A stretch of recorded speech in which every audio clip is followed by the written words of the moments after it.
Hey guys, what's up? So today we're gonna be talking about connections. Okay, so this is your connection from your leader to your lure, and there's a bunch of different connections out there. Different types of lures require different types of connections, and some work better than others. Now, two most common: straight knot and the loop.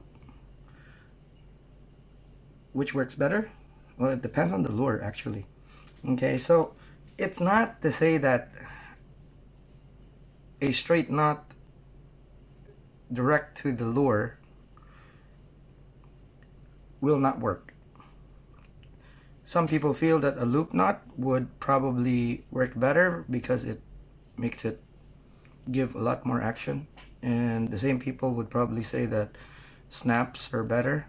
Some people go and put swivels on the snaps, to like a ball bearing swivel, to give it more action, while others put split rings, swivels and split rings, so on and so forth. So what really is it?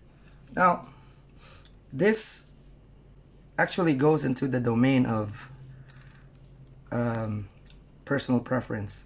While some people tie loops, or some people tie snaps, and others don't bother with the swivel, it really depends on how the lure works and what you feel or what you think gives it the most action. Now, a lot of people use snaps not because it gives more action to the lures.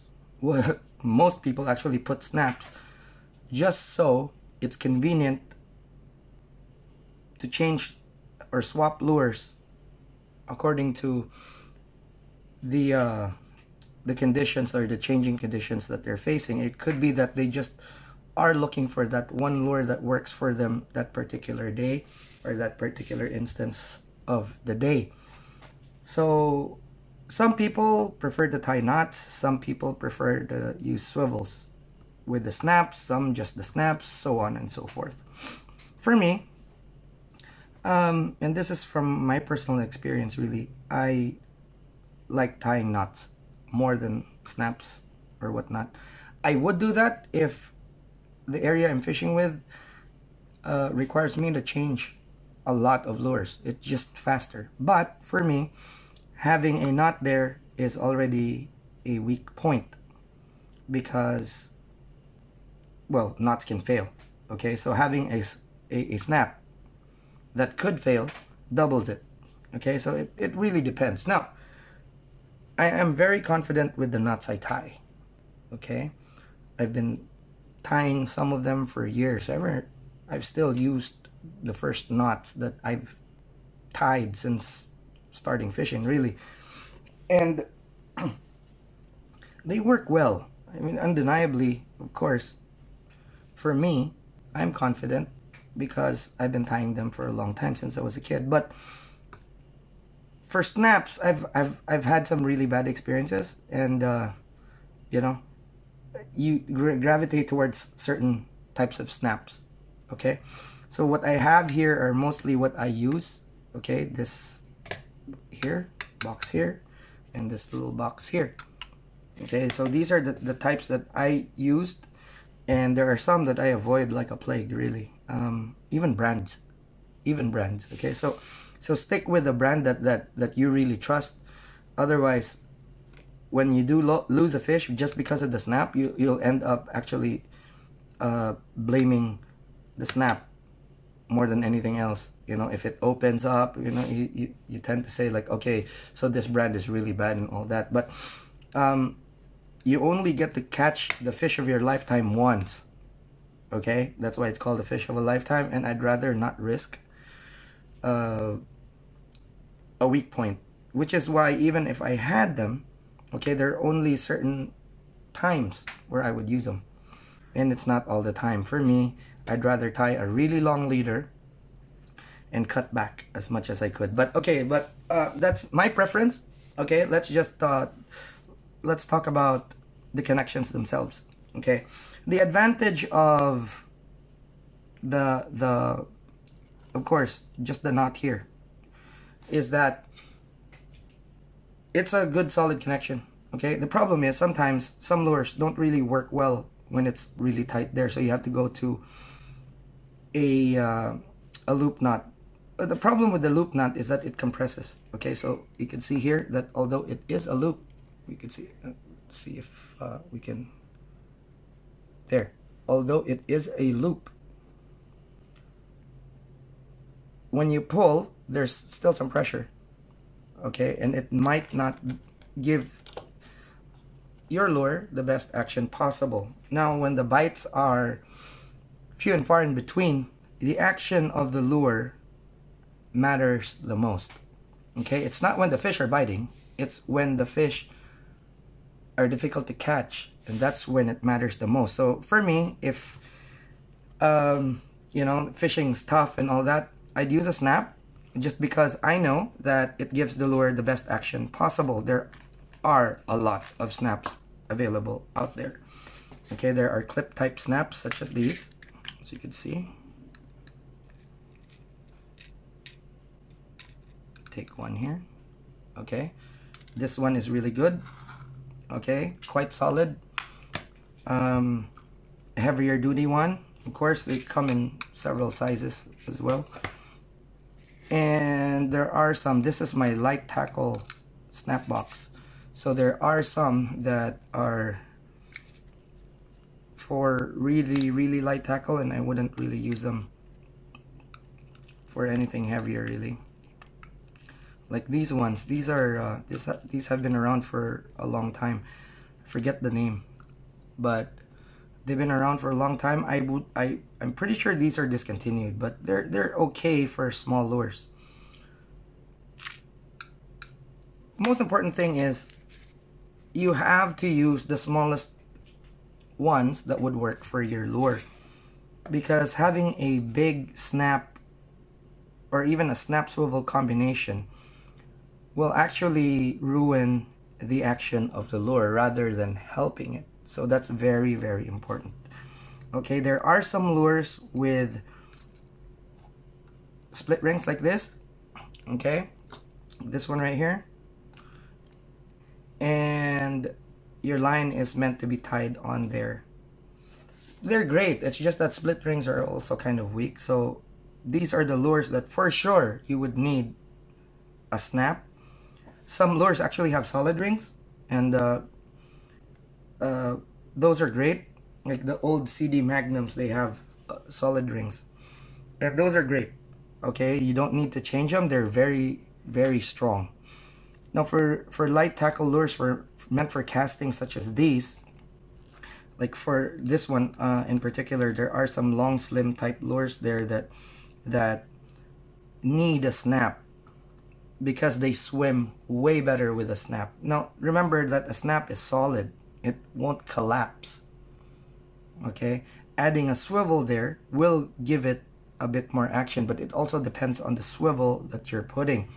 If you use a ball bearing swivel, I'm using this as an example, but if I'm using a ball bearing swivel with one of these types of snaps, I would most likely use the tiniest swivel that I can get. Okay, I'll give you an example. This is the type of swivel that I would most likely use this type of snap with. So that right there, it gives it the least weight possible in front, so it'll help the lure move more. Now I tend to use the smallest possible ones for especially top water, because they're the ones that are most sensitive, a bit more than this, and they will sink. Okay, or they will have their nose down. For top water such as this Skitter V, they're better with a solid knot, straight flush. Now there are some lures that move better with just the snap, sometimes better than normal with a swivel. Sometimes it works better with a knot, flush straight to the ring. Sometimes just a loop knot. It's really up to you to find the action you think is good. An exercise I do is usually, I do this when I'm not fishing and I need to do something, you know. Either you fill up a tub at home, or you could go to a swimming pool, or even if you're living close to the beach, sometimes even after a fishing trip, you know.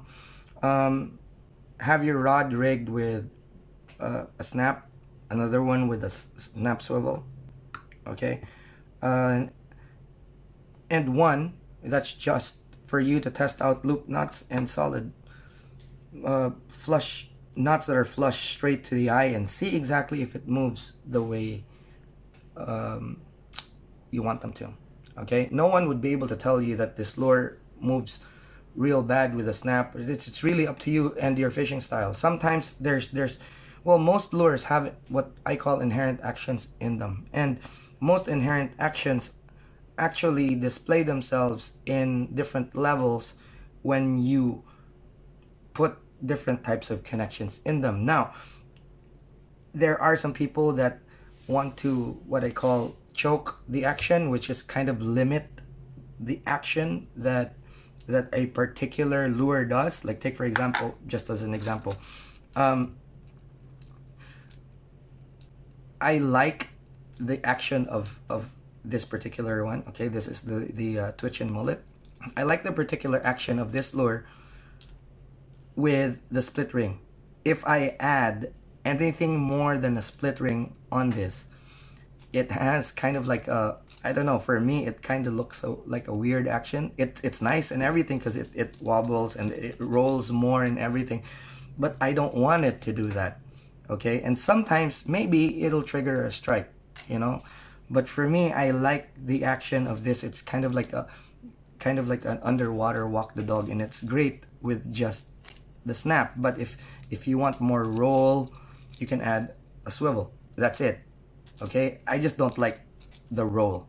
Okay, I want it to kind of like just go like that. Okay, and I don't want it to roll too much. So, I mean, but that's me. Okay, so some people like that sort of thing.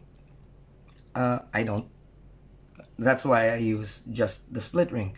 So it's really up to you to determine whether the lure is moving the way it should. And sometimes if you put other types of connections, it just doesn't move right.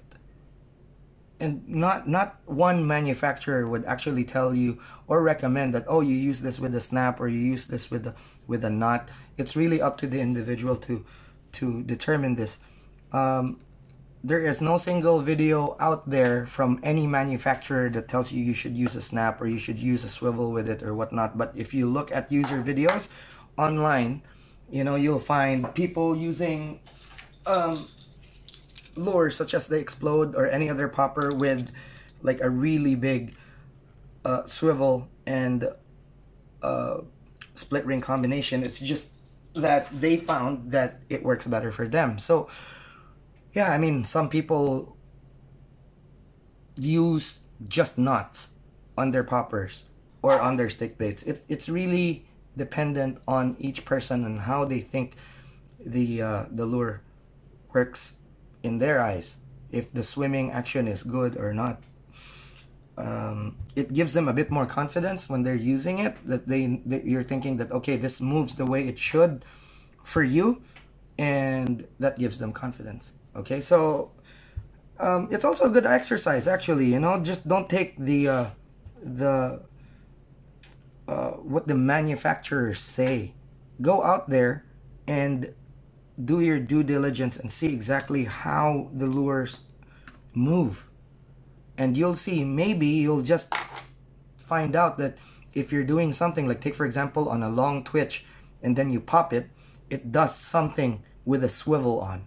And those are the types of actions that you're looking for, because sometimes when the fish are really skittish, you want something like that, a different action and it's a part of a tweak really that could spell one more fish when you're fishing. Okay, so choose the connections, see exactly, I mean, there are different shapes here. This is a quick snap, as you can see, so it's designed for taking on and off the lure, taking the lures on and off fast. There's one like this that's also the same, but in a different shape.